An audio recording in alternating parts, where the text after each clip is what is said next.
धन्यवाद सभापति महोदय, आपने प्रक्रिया के नियम 295 के तहत मुझे बोलने का अवसर प्रदान किया। अध्यक्ष महोदय, मैं आपके माध्यम से राज्य सरकार का ध्यान इस ओर आकर्षित करना चाहती हूं कि वर्तमान में सरसों की खेती पूर्ण रूप से पक चुकी है, जिसका वर्तमान में बाजार भाव 6,000 रुपये प्रति क्विंटल है और उसमें भी व्यापारी द्वारा मॉइस्चर और कंडीशन के नाम पर पैसा काट लिया जाता है। सरकार द्वारा तय MSP 6200 रुपये है।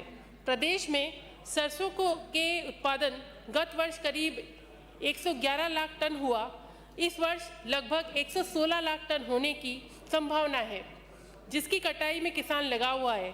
किसान अपने खून पसीने से फसल की सिंचाई करता है। यदि उसे उसके परिश्रम के अनुसार फल प्राप्त नहीं होगा तो किसान क्या करेगा? प्रदेश में अधिकांश किसान छोटे काश्तकार हैं।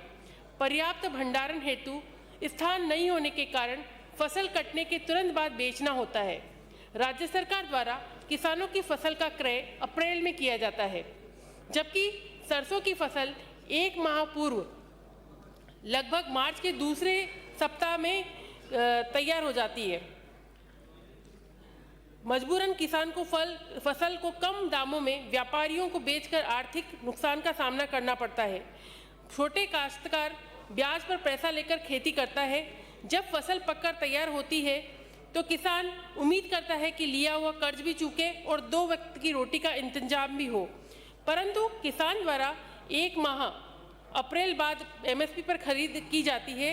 इससे पूर्व अधिकांश किसान बाजार भाव में ही फसल बेचनी पड़ती है और सरकार द्वारा 1 अप्रैल से शुरू की जाती है। यह ठीक नहीं है।